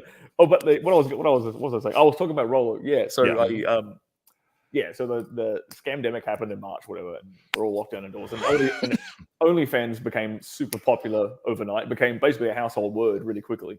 Mm-hmm. And so Rollo started talking about it on his show. And I was like, you know what? I'm a fan of Rollo's. I wonder if he'd like to hear from somebody in the industry. And so I reached out to him, and he had me on his show with Rich Cooper, and the rest is history. And after I went on that show, I started, I was seeing the questions in the chat, and I was bouncing around on a few other podcasts from guys on Rule Zero, and I just thought they just encouraged me. They're like, dude, you should do a channel of your own. There's lots of dudes who need help with the bedroom side of things, and you're the best guy to teach it from what we can tell.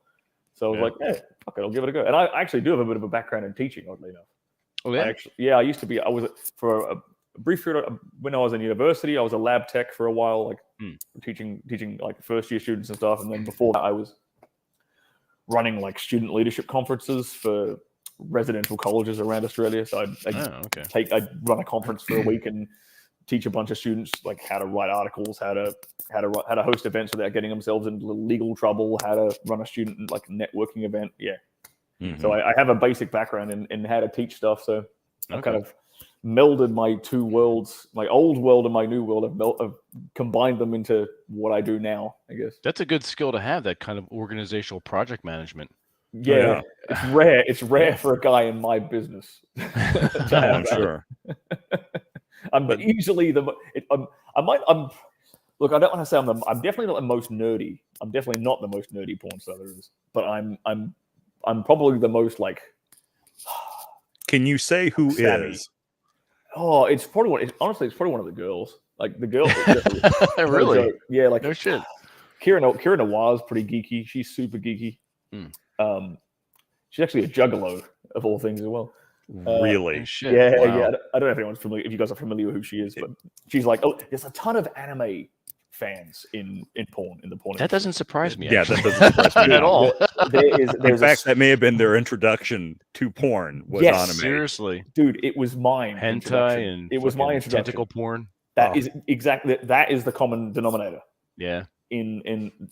I always look for patterns and things because I'm always curious about like where's the thing that connects them. Mm-hmm. And that's one of the things I've noticed is that lots of porn stars watched like tentacle, not necessarily tentacle, but like hentai. Yeah. Growing up, because I did that. I found my older brother's hentai stash. Yep. When I was younger, and then like the rest is history. The rest is history. You become a pervert. So. That's where it comes from, man. Well, how is that my geek cred? Well, we were talking initially. You may not have heard initially when we first started that Stirling's a not Star Frontiers, Shadowrun fan, and used to play Shadowrun. Shadowrun, Magic the Gathering, a big Magic the Gathering fan for most of my life. Played that since I was in high school. Mm-hmm. Still, I can still play it. I'll still play it today. If someone comes around with a deck, I'll play it today. Big fan of awesome. Big fan of Hearthstone. Love Hearthstone. Big fan of StarCraft and Warcraft. Been playing those since they were around. That's basically that's kind of like the core few that I really really enjoyed for the most of my life. Yeah, but like I said, now I've kind of taken it, put it aside to sort of focus more on this stuff. Yeah. Vince, we need to introduce him to John Norman's Gore. Absolutely. Yeah. The Gore series, by author John Norman. It's a pen name. His real name is John Lang. Yeah. He's in his late 80s, and he lives out on Long Island. He's still, I think he still teaches. He was a Princeton professor, but he wrote this series of books that essentially is, when people talk about a patriarchal society, I'm like, you don't know a patriarchal society, it would bite you in the ass. Mm-hmm. Read these books. This is a patriarchal society. This is where women are. There are some free women, but they're not many. They're slaves. Right. Mm-hmm. They're in collars. They're naked. And there's different kinds of slaves. There's different levels of and different protocols and hierarchies, and it's fucking fantastic. So is this like is it a comic series, a book series? It's fiction. It's all, they're all novels. And they're action oriented. They're very pulpy. But he weaves in his philosophy about the natural order of things between men and women, which is what he was a philosophy professor. And those are the subjects he wrote about. But he used the pen name because he was catching flack in both the sci-fi community and at college. So because he was an academic. Correct. Yeah, he had to protect that part. So, but it's like the Edgar Rice Burroughs, John Carter of Mars type stuff, but with all of the stuff that was implied plus to a whole other level. Yeah, And the series is it's called Counter Earth, where it's essentially a twin of Earth on the exact opposite side of the sun. So as the Earth goes around the sun, so does Counter Earth. So they don't see each other. Yep. And it has a very Grecian Roman hierarchy and political societal structure as far as like how the people interact in the culture. So that's sort of an attractive thing. Interesting. You're actually right. I might be interested in this. You would totally be interested. I'll send you some links. Yeah. Please do. Absolutely. Get that geek cred back up again.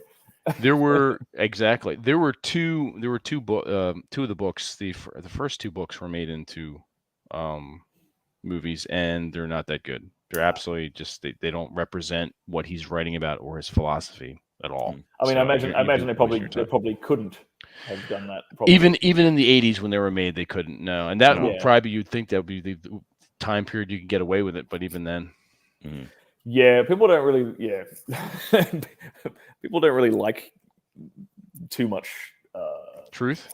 Yeah, yeah, they kind of take a little bit of it at a time. Exactly, you got to feed it to them.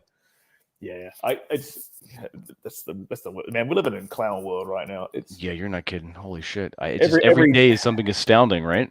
every day I'm on Twitter, I'm like, really, people are still. And I have friends back in Australia who are like, and it's unfortunate. Like I used to be really, really close friends with them. They're kind of geeky nerdy as well. I'm also a big board game nerd as well. Oh yeah. Oh, what's your favorite board game?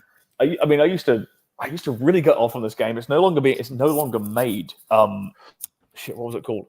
You had to run for president, and it was about like bartering with each other on the table. God damn it, my friends are gonna kick me because I used to beat their ass at it every time. Shit! I think I know which one you're talking about, but I'm drawing blank. It was a Kickstarter, and they ran out of it. I'm gonna really. That's gonna bother you now. Yeah, it's gonna. Like, what the hell is it? Kickstarter board game about presidential elections and hang on. This might be it. What the fuck is it called? Campaign trail vote. No. Was it called Clown World? No. Political board. God dang it! This is. That's gonna haunt you. It's gonna piss me off all. Because it's no longer made. They stopped making. This is probably why I can't find it, because they just stopped producing it. They did like one round of Kickstarter, and it's a political board game you can't buy anymore. They're called Settlers of Catan. I've played Settlers of Catan. I like Settlers of Catan. I've played Carcassonne. Played what's the one with the Secret Hitler? Ticket to Ride. I played Secret Hitler or Werewolf or whatever you want to call it, like all the variations of that. Campaign for the President? No, that's not what it was called, man. Dang it. Thanks, guys, for trying to help us out. Yeah, if I could, because I'm seeing the cover of it. I'm picturing it in my mind's eye, and it's like the name of the board game is completely disappearing. You'd have to log into your Kickstarter account, look at your history. Yeah. The funny thing is, I didn't buy it. My brother bought a copy, and one of my good friends back home bought a copy, and so we used to play it all. We used to get all the boys around and play it, and because a big component of the game is like. Kind of like manipulating people to do your bidding. I was really fucking good at it. A big part of the game was about like, yo, no, but if you vote for me, then we're going to do this over here, and that's going to help you. Kind of like real life. I just do that with all my friends, and they'll be like, dang it, how does he keep winning? I love this fucking awesome. And then they stop making the fucking thing, and look, I don't know how much time do you have, because I want to until I find out. No, we're good. We keep going. I want to stay online until I figure out what this game was called, because it's Absolutely awesome, and you can only get it on. I think you can get it on eBay now. Was it? You know when you're trying to remember something and it darts in and out of your head. Yes, all it's the like time. a fish. I can't remember what other board games I play. Munchkin. I'm a big fan. I really liked playing Munchkin. Oh yeah, the Munchkin games. Yeah, Munchkin Thulu and all. Yeah. Yeah, I always found those really, really fun. Small World. Yeah. quite enjoy playing Small World, that kind of stuff. Yeah, if you don't figure it out before the show's over, you're going to be with a woman, and all of a sudden, in the middle of it, you're going to be like, "Oh, you're gonna scream out the name while you're fucking her."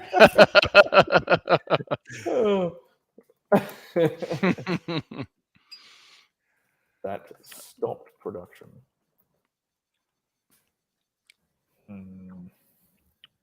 Is there any way to search on Kickstarter for those kind of games that are no longer in existence? Yeah, I'm trying. I'm thinking I thought that might be what I would be the key to it, but it doesn't appear to be. And while we're checking this out, everyone, go ahead and hit that like button, leave a comment, like and subscribe. All the good stuff. Go over and check out Stirling's stuff. I'll put the link up again. And try to find what this board game's called. You gotta find this fucking board game while you're doing it. Yeah, you'll get a masculine geek nerd point if you can come up with a game first. Absolutely. Well, make sure we'll put your name in the show notes. Give you a shout out. I remember shout you out on Twitter. There was a thing we had to like. You had to like buy. You could use to like buy media and stuff, and you could buy all these different. It's such a cool game. I'm so pissed off that I can't remember right now. God damn it! All right. Well, I'm gonna message you. It's gonna the presidential. No, if it was the name, I would. If you said someone said the name, it would be like an instant like, yeah, that's it. Gotcha. Yeah. Yeah. Does the game involve 3 a.m. votes being printed? Probably. When I played it, it did. That's in one of their supplements. Yeah. Yeah. Yeah, the 2020 supplement for the game. Yeah. Oh my god. That's too funny. Yeah. What was I mean? I really got onto like Steam for a while. I really got into Slay the Spire. Don't know if you guys ever played that. No. But it's kind of like a roguelike deck builder. Really enjoyed that. Really enjoy Darkest Dungeon. That's another. I've heard of that. Yeah. It's another roguelike, really, really fucking addictive kind of experience where you just die again and again and again, and like, yeah, you spend all this time building up these like roguelike characters. Yeah, you take them into a dungeon, and it's about like the psychological stress of dungeon like exploring. And like you spend all this time in building them, and they die, and they never come back again. You're like, it's great. Talk about anxiety. Awesome, it's awesome. That and Don't Starve is another one I quite like. I've never heard of that one. What's Don't Starve is another game on Steam. It's basically like another similar game where it's like a survival game. You got to like run around like collecting like sticks and stones and berries, and you got to build your house and build a campfire and stuff like that. And the objective is to like not die. Mm-hmm. And there's no like save point. So like, shit. And it just ticks down like you've been alive for like 36 days, and there's like if the moment you die or you get eaten by like a wolf or something, it's like bam, you're done. Bear comes out and kills you. It's back to the and there's all kind of like eldritch kind of elements. Really? Like Lovecraftian stuff. Oh, that sounds cool. I would like that, yeah. Not like Lovecraft inspired, you know what I mean? Right. Not verbatim Lovecraft, but you can tell it's kind of Lovecraft inspired. So you're like, oh, this is fucking cool. It's really fun. Those are the kind of games. Those are games I can kind of like get lost in for hours. Tend to be the kind of games I really, really enjoy. Okay. Yeah. How do you get recommendations? Are you on like a forum or like emails or like how does that? Nerd friends, like okay, Manchurian Candidate. Is that a movie? It is a movie. Yeah. Yes. Yeah. 1996 making the president. No, that's not it. God damn it! This is going to haunt everybody. When I eventually figure it out in the middle of the night tonight, I'll message it to you on Twitter. And then you could let everyone else know what it was. All right, cool. Like, oh my! I'm gonna get a ding at like 4 a.m. This is it. Here's a photo.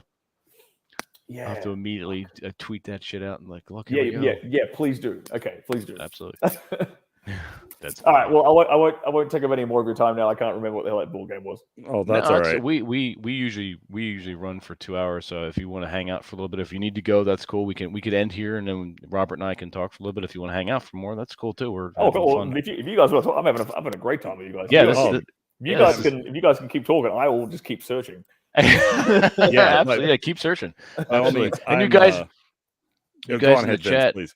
Well, you guys in the chat, we need your help. Let's go. Come on, you nerds, you fucking geeks. We're counting on you. Kickstarter game that has to deal with back alley treaties and. Well, it's about running for president. Running for president. About running for By the president. vote. Nope. Geeky found the list. Basket of Deplorables, the board game. That sounds awesome. Right? Save these names. These may be things you want to kickstart and create your own. Not for Yeah, nothing. exactly. Seriously, this is a fucking. What year is it? We're in 2021. This would have been like 2015, 2016. Like right before, like right around the Trump presidency? It was before that. Before that, okay. So maybe 2014, 2015. Hey, Vince, I just sent you a picture via Twitter for you to share. It's not the picture I wanted to find because I wanted to find the picture that I wasn't in. But in the background behind me in this picture, a buddy of mine, badass, dude. A buddy of mine was under the weather because a convention we were going to was canceled. So a bunch of us dressed up in costumes and sat around our house. That's my downstairs game. The table I'm at is a gaming table. The top comes off of that. There's green and multiple colored felt underneath. That is about 1/4 of the board game collection in Casa de Kuzland. So I love it. That's great. Damn. So that's very cool. That's an awesome costume too. Oh, thank you. How long? When was this? How long ago was this? Oh, just a couple years ago. Okay. Actually, it was during the pandemic. So in 2020. Oh, all right. So just a year ago. Oh, all right. But yeah, my paramour is very, very into board games. In fact, if I could bug her, she might actually know what the game is. Yeah. But I'm not, but I'm more into RPGs. So, but likewise, yeah. Yeah. In this particular house, we have several Campaign Trail. No. If it was because Campaign Trail would have recognized. Election Night. Let's say board game. When you start questioning yourself, like now you're not sure. Now I'm just questioning myself. No, come on, guys. I know you can do it. That's not. Yeah, some actually I have one here, which is it was a Kickstarter by Matthew Inman, who does the oatmeal. It's definitely not campaign. It's definitely not Campaign Trail. Exploding Kittens. This is a fun game. You can incorporate drinking too. Exploding Kids. Exploding Kids. It's fucking fantastic. And this is the adult version. So excellent. Yeah. I always enjoy a bit of what's the black and white the card game with a black deck and a white deck. I know you're talking about it. It's really raunchy. It's like it's totally irreverent. What else is it called? Yeah. Fuck. We can't. We're like losing it tonight. All these fucking names. You're the ball game guys. Go. Right. Fuck. Cards Against Humanity. Yes, Cards Against Humanity. Yeah, exactly like that. Yeah, that's a good one. Let's. I think what else. Board game where you run for president. And video games. The only thing I'm playing recently, and I did pick up recently again. Diablo 3. Oh, I loved a bit of Diablo. Isn't that great? Yeah, Diablo's awesome. Yeah, I never played 3. I grew up playing Diablo 1, and then when 2 came out, I was just freaking all about it. But that's God, I love that stuff. Yeah, this was the most recent video game I was playing. The old Baldur's Gate, the remix. Baldur's Gate 2. Nice. Yeah, they're fun. Yeah. It's like the same company, the same. The music for those are great because it's the same one that does Icewind Dale. Right. Yeah. And I grew up playing my brother is like 10 years older than me, so he and we shared like a wall like I would wake up every morning to him playing the Metallica Black album. Holy shit! And then we'd play like Doom on his PC. Oh, nice. We'd play Doom, and then we'd play StarCraft, and we'd play Diablo, and then StarCraft. He taught me Magic the Gathering and shit, and it was like that was like my kind of upbringing was like Metallica and like all these old school Blizzard games, basically. Nice. That's of course now Blizzard shit the bed. Yeah, they have a bit, haven't they? It's a goddamn shame. Plutocracy? Nope. No, that's not it. No. 10 Problem is, I think it's going to be hard for me to find it now because it's so old, and they stopped pumping it. They stopped producing it. It's like by the vote. No, although you do buy the vote in it. That's true. You're literally by the vote. Yeah. I haven't. It's funny. I've never played Diablo 1 or 2. I Oh, came really? in right at I came in right at 3. I had friends that played it Ah. religiously, but I really like Neverwinter Nights, and I was Mhm. involved in that for a while, even down to creating. There's a part of the engine where you can create your own dungeon and you can Mhm. post it on servers and stuff, or you can have it locally and just run it through with some friends. But yeah, that was cool. In fact, I'm looking at it right now. Neverwinter Nights 2, and then there's a couple supplements that go along with it. And then there's my Icewind Dale install discs. Yep. That's fun because you can create with Icewind Dale, you can create a party. 6 characters and run them through the adventure scenarios. So that's neat. Exactly, with the cloth map. Yep. I got that too. What we get to? No, No. I don't think anything else that Yeah, if you ever get a chance, Vince, you ought to play Dragon Age. I hear good things about that. Yeah, and isn't Dragon Age where they do there's like an intensity level to the die rolls. They like it increases. It gets harder every time you make a die roll. No, although the Dragon Age Inquisition, the levels, there are some areas that are just, it doesn't matter when you go there, are hard. So you can actually go there when you're fairly low level and you will get your butt handed to you. Okay. Well, that kind of makes sense. Yeah. So the world's kind of, some challenges are tougher than others. And it's just a matter of when you go to them, how clever you have to be or how strong you have to be. So you really got to have some judgment. But Inquisition is really nice. Lots of dragons, really pretty art. Cool. But I like the original game best. But anyway. All right. And you guys ever play BattleTech? Oh, with the no, mechs? I never. I kind of played. I played some like spin-off kind of games of it, but I never played the original like BattleTech. Okay, yeah, that's always fun, and the some of the original computer games that were based off of it. A buddy of mine in like 1996, 97 with the Fazza. It was a Fazza was the company that made it originally. Yep, there you go. And these are the cardboard cutouts on the little black stands you'd have on the hex grid maps you have, and we would play shit like once or twice a week for a couple hours before he went to work and after I got out of work. It was kind of cool. Sit there, have lunch, beat each other up with the mechs. Yep, that's always fun. Yeah, who doesn't love stompy robots, as Absolutely. Razor Fist calls them?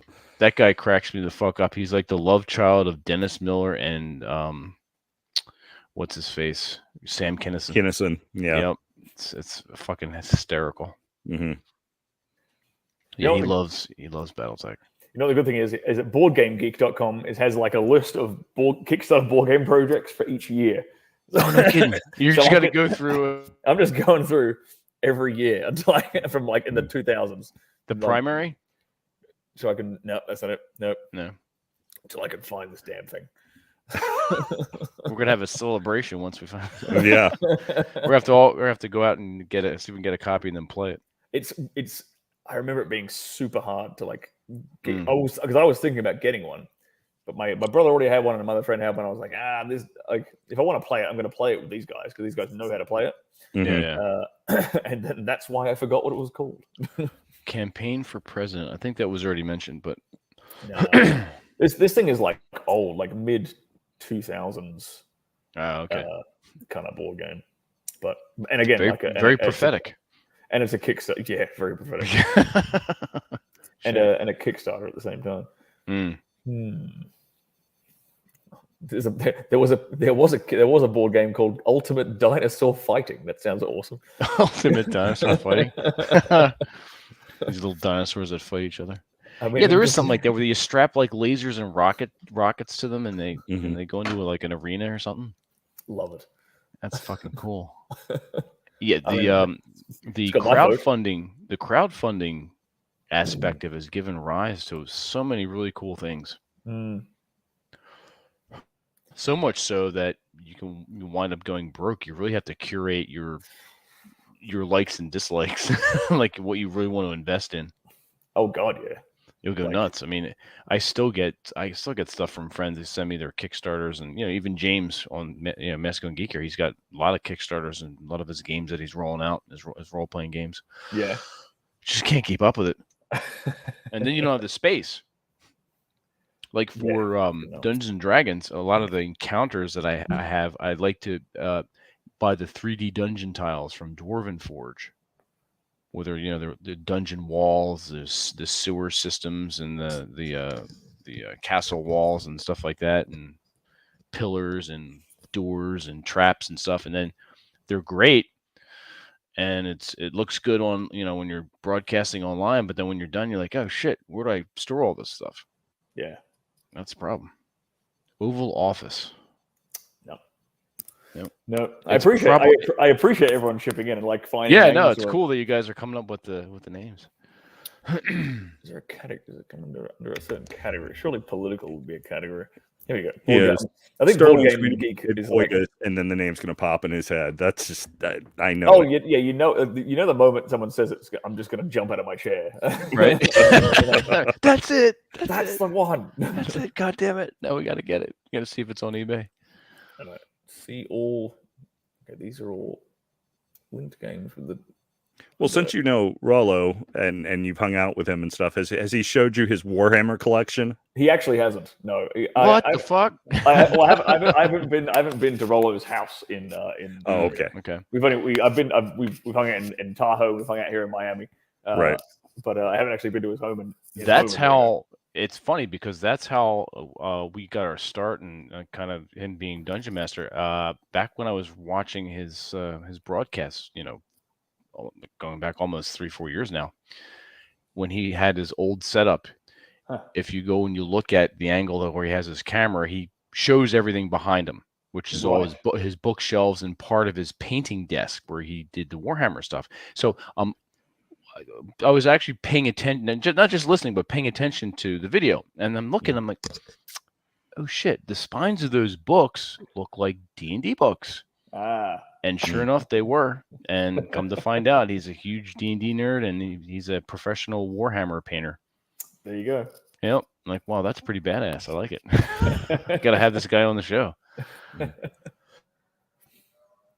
right. We're gonna fortify the election. Nope. No. No. I know it. It's like we're getting teased here. Yeah, man. It's unfortunate. I'm gonna go through this entire list. Well, I'm probably not gonna go through the entire list. I'm trying to sort it by. It's sorted by year, so I know I can. Jump ahead to like the mid 2000s. It was definitely before. It was definitely before 2016 because Trump happened and stuff, and it would have been. Mm-hmm. I wouldn't have been. Yeah, because I left Australia then, so I know I left Australia. Like 14 or 15, maybe. Yeah, sometime around 2014, 2015. Well, that's at least when I was playing it. Okay. And so, luckily, there's this giant list on Board Game Geek, which I can scroll through all the political games, and I've sorted it by year. And now I can just go back in time. Mm-hmm. Oh, there we go. That's a cool database to have. And then, thank you, Board Game Geek. I'm very very pleased you exist. And now I can go back, hopefully to about 20. Oh, here we are. We're in 2016. So let's just keep going from here. Nice.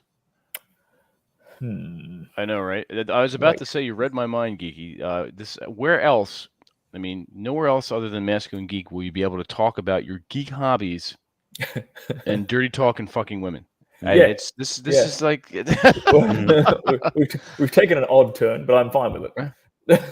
Absolutely. I do not have a problem with this. All right, we're going. Was this it? No, that's not it. I wonder. It's gonna be like. I think once it hits you, you're like, oh shit, I should have remembered that. Oh, of course. Right? It's like, oh fuck, that's it. That's the name. Ooh. Hang on.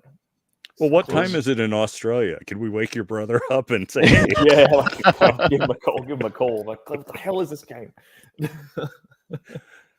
It may. Oh, is that it? Could this be? No, this. I've just come across a game called Incorporated, and that's similar. Like it's something. Maybe it's something Inc. Politics Inc. Vote Inc.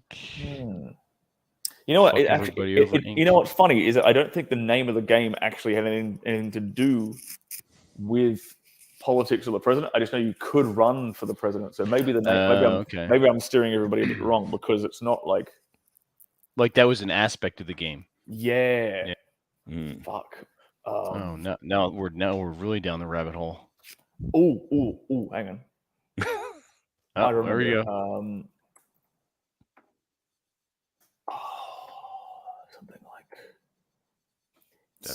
Something like corporate America. Corporate. There you go. There we go. Yes. Woo! Fucking awesome. Got it. Now we can all sleep easy tonight. Yes. Got it. Corporate America. Let me bring up a picture of it so you guys can at least Cool. see Yeah. it. Picture. What's it called? Cool. Yeah. Corporate America. Wow, I would not have guessed that at all. God, no, I wouldn't have either. I'm glad this you remembered it. This is the I'll just share this window. God damn it, that was worth it. That's awesome. It took forever. I can just see you're in the middle of with your girl, and you're like, corporate America. Well, that's the box cover. That's what. Okay. Okay. And so this game, the way you played this game is you. Let's have a picture of if I type in corporate America board game. I'll show you like the way the board was laid out. It was really cool. Here. This is it. Bang. That's a great picture of it. So, oops. I want to share this image. How do I say this? Anyway, you could. Oh, actually, do I maximize that? I can let's make this full screen layout. Never mind. All right, never mind. I'll just save this. Oops, let's go back. I'm just gonna save this. Cool. There's a layout. Yeah, you can see all. Yeah, I'm gonna save this. Save this image, and then I'm gonna drop this in here, and we can bring this up because it shows you the whole board, and it is no longer. I'm teasing everybody by teaching them this board game that you can no longer buy. You can't get anymore. You actually can't get this thing anymore. Well, no, but the best thing about this is it's like you can smack your girlfriend on the ass, call her a dirty slut, and say corporate America is a great game and you should have bought it. I mean, is that not that exactly, is masculine geek all in one? Exactly. Yeah. So you used to like pass around the board and like you could bid to become like So there was like an election cycle and you could like run for president. You didn't have to run for president, but if you ran for president, you got what were called like executive order cards, which were like super OP, and you could like influence different parts of the game, and you would buy like different kind of corporations. You might buy like media corporations, or you might buy like tech corporations, or you might buy automobile corporations or whatever. And the objective of the game was just to, at the end of like a certain number of rounds, to who had the most cash, purely who had the most cash dollars. And you could you could manipulate a ton of stuff, but it's really this awesome game of like it's a very people orientated game. Okay. So it's less about like random rolls of the dice and luck. It's more about like how much can you influence other people to like to get on board with your agenda. Kind of like how I don't know if you guys ever played Magic the Gathering. Yeah. But kind of the way you the same thing you do in Commander when there's like 4 people at a Commander table. Oh yeah. And there's all this wheeling and dealing going on. It's like, well, if you get rid of that creature, then I won't attack you for this next round. There's some manipulative strategy in there. Yeah. It's exactly like that. That's basically what the whole game revolves around. And that's why I fucking loved it. It's perfect for like a group of if you've got a close group of mates who there's lots of inside jokes and there's all of distrust amongst you already. From like, you can foment it. From like past games and things. Because you know what a cunt they really are. Because exactly. Is that what for 2 to 4 players? How many we have? Yeah, it was at least 4 players. Yeah, at least 4 players. It was good. Wow, cool. You want at least 4. You want at least 4. Well, it seems very realistic because you can, a job that pays you $100,000 a year and you end up being a multimillionaire in 4 years. That's exactly just like real politics. Yeah. Right. No, that's funny. That is my favorite board game of all time, and now I'm a happy man. Right? Cool. If you see it in the game shop, get a copy of it, man, because it's fantastic. They're going to be all bought out now, and they're the ones that are out there. Yeah, you really can't get your hands on it anymore. Yeah, and if you go to like the American the AVPs, the porn awards, and you see Stirling, you bring your copy of Corporate America and he'll autograph the box for you. Yeah, I'll tell you what, I'll trade you that bot. I'll trade you that game for I'll introduce you to one of my colleagues. There you go. There you go. $53 on eBay. Go buy that shit up and then get Stirling to. You can get your hand on it, son. I don't know why people would be selling it, man, because that is it's hard, man. I've never had so much fun with the board game. Oh yeah, it's like Hero Quest, right? Like the board game role playing game that came out in the late 70s, early 80s. Yeah, it's thousands of dollars now. Well, it's been re-released. Hasbro has re-released it. I saw that. Yeah. So I had a copy and I gave it to a friend of mine just to play with his family because I wasn't using it. I didn't mind. But then he's looking for supplements online. He's like, Vince, did you know that this game was $1,200? I was like, what? He's like, yeah, it's about it. Do you want it back? I'm like, nah, you sell it. You have 4 fucking kids, man. You need the money. Shit. There you go. So. Well, look now that has done, this is a good way to segue into the end. Now I will retire. Exactly. Yeah. So all right. So where everyone can find, I see that you have the StirlingCooper.com. That's where everyone can find you there. In the private chat, they go to the solar.to link. That'll take them straight. That's like one step away from the. Let me put that back in the chat, the pre-sale page for Dirty Talk 101. All right, everyone, go over here and sign up for this course. Stop searching up how to buy corporate America. Exactly. Exactly. And jump on it down there and check it out.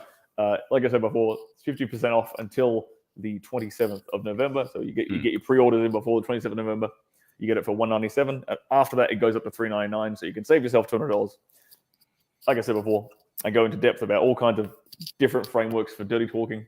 Mm-hmm. We talk about ways to embed positive, useful frames, plant little seeds in your partner's mind, which you can harvest later on, shall we say, in the bedroom. Right. And we cover how to perfect your delivery, how to get a bit deeper voice, and we talk about a whole bunch of different things you can apply on dates as well. That's going to make it way easier for you to take things that next step as well. But and then you also have a role play example at the end too, right? Yeah. I have a full complete demo of where I I can actually play you a quick if you I don't know how it's not you don't see anything but you just hear me talking dirty. I can actually play a clip from it. Let's whatever you want to share. Yeah. I wasn't 100% sure like how because it's my first time on your show, Vince. I'm like I don't know like how rude can we get? I'm like, we're fuck it.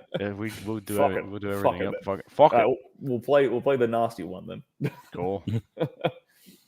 But like I said, you don't see anything. It's just you can just hear me talking, and you might want to crank your volume up a little bit, guys, just so you can hear it. Obviously I'm whispering in her ear, and I've got a lav mic on, so it's a little bit quiet. But what I'll do is I'll if it's a bit too quiet, I'll just repeat it so you can hear. I'll narrate it.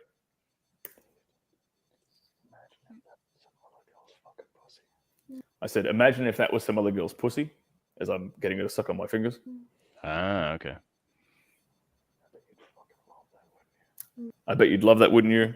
You love tasting some other fucking pussy off my fingers? You can hear that. It helps if you have headphones. What if I just fucking tied you up in that corner over there? Made you watch me fuck somebody else? That's fucking awesome. Use your fucking mouth to clean it off. That's all you're fucking good for, isn't it? A little pile of fucking holes for me to use. Little pile of fucking holes for me to abuse.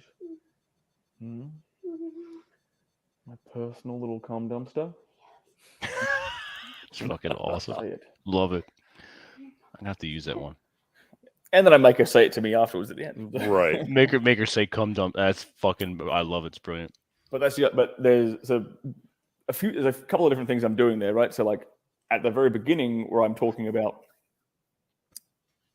imagine if this was like another girl's pussy. Imagine if I tied you up in that corner, made you watch me fuck another woman. Imagine if I made you clean off my cock afterwards. Mm-hmm. What I'm doing there is I'm planting the seed of her sharing me with another woman. I'm eroticizing that idea as well, right? So, but for the potentiality of a future threesome scenario, right? Because a lot of guys will kind of ask the question of like, well, how do I get my girl to like kind of, approach a threesome or share me with another chick or open that up? How do I approach that? Well, I would suggest this as a way of approaching that: eroticizing it first, eroticizing the idea. And you don't have to, and this isn't the first time I've kind of broached this with her. Mm-hmm. So I might have, the first time I did it, I might have just started with the first idea of like, imagine if this was some other girl's pussy you could taste on my fingers. And that might be the only thing I do in that first time I introduce the idea. And then the next time I introduce the idea, I might take it a little bit further until I get to this point where I'm like, I'm going to tie you up there and make you watch. And then that's a good one. Yeah. And it's eroticizing it the whole way. And so that seed is growing in her head of like, man, watching him with another woman would be really, really fucking hot. Okay. And then at the very end there, I go into some what I would call like degrading and humiliating language, where I call her like a worthless pile of holes in my personal little cum dumpster or whatever. And again, the reason my personal theory as to why that kind of language is really, really like erotic for a lot of women and can turn the taps on, so to speak, downstairs, like literally, is because women don't fuck down. You know what I mean? Women will fuck a guy that they perceive to be higher value than them. They don't fuck guys they perceive to be lower value than them. So if she's having sex with you at all, it's an important thing. I think it's a very important thing for guys to understand for their own self-confidence, is that if she's having sex with you, it implies that on some level, at least subconsciously, she thinks that you are higher value than her. So when you use kind of degrading and humiliating language, what it does is it brings that to the conscious mind. That's my kind of theory of why this is so powerful, is because it takes it from being a subconscious thing that she's not really acknowledged, and it brings it. You force it into the conscious, and you're forming it for her. Yeah, you're forcing her to acknowledge it. Like, you're my little worthless pile of holes, or whatever. It's like, what does that do? Well, it makes the value shift. Like, I'm up here, you're down here. But it's doing it in an erotic context, but it's reinforcing that power dynamic. It's reinforcing that difference. And that's why it's my personal explanation as to why that kind of stuff works and why it's so powerful. Now, not every woman is going to be on board with that kind of language, and I've obviously gotten to this. This isn't the first time I've played with this girl. I've gotten there. Yeah, this isn't your first time jumping into the pool. You've already gotten. Yeah, you've had your swim classes. You're down at the deep end. Yeah, exactly. You're not a tadpole. Right. You got the arm floaties off. You don't need the But I wanted to show guys where you can get to, And so that makes total sense. Yeah, this is part of a bigger 15-minute clip where I start off a bit slower with this sort of basic stuff like describing sensations, and then we elaborate. We take her on this sort of emotional roller coaster, and we go through this kind of stuff. And at the very, very end, we bring her to climax, and we do it we command her to come. So, or not we, I mean me. I don't know why I'm saying we. You weren't there. I don't know why I'm saying we. Someone had to operate the camera. I mean, that was me. I was the one. I turned the camera on. Nice. But no, that's a really good point, because one of the worst things you can do is, whether it's dating or in a long-term relationship, is put the woman up on the pedestal. You make her a queen, and you're the heating and air conditioning guy. Well, you're a fine one-off when husband's not home, but when you're the husband, what queen wants the plumber for anything more than casual sex and getting rid of him? So yeah, I'm very impressed that you've put a lot of depth and a lot of serious thought into this. Thank you. Yep. And to answer Andrew's question, she's not that girl isn't in the industry. That's what we would call a civilian. That's just one of my Oh, one of okay. my that's not an actress. That she's just one of my casual flings here in Miami. Gotcha. So who I who was is gracious enough to help me out. I mean, and dirty talk may have been one of the things I used to get her to the point where she'd be totally fine with doing that. Right. Absolutely. Meta game going on here. But that's an example for guys. And like I said, at the very end of that clip, I get to the point where I basically make it tell it to orgasm. We get it coming on command, and all I'm doing off camera. If anyone's curious, I'm not having sex with her. I'm not. There's no Hitachi or vibrator. I'm just lightly playing with her clitoris with one finger. That's all I'm doing. And then the vast majority of what we do is done through your voice, through the verbal work. Yeah. So. That's love it. That's awesome. Yeah, it's good stuff. I knew you'd like it. Absolutely. I mean, a pair of perverts. Right. No, but they say the most important sexual organ is the brain. Absolutely. And you are absolutely playing to that and obviously getting results. Yep. So it works. It works. But that's again, it's just I like to open up, because some guys don't realize this sort of thing's possible, and it's just once you see it, then all a lot of dudes need to do is just see it being done once, and they're like, oh, I can do it. Anything. I fundamentally believe that anything one man can do, another man can do.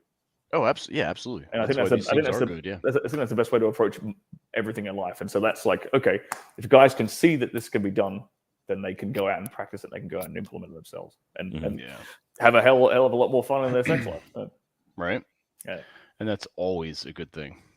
Always a good thing.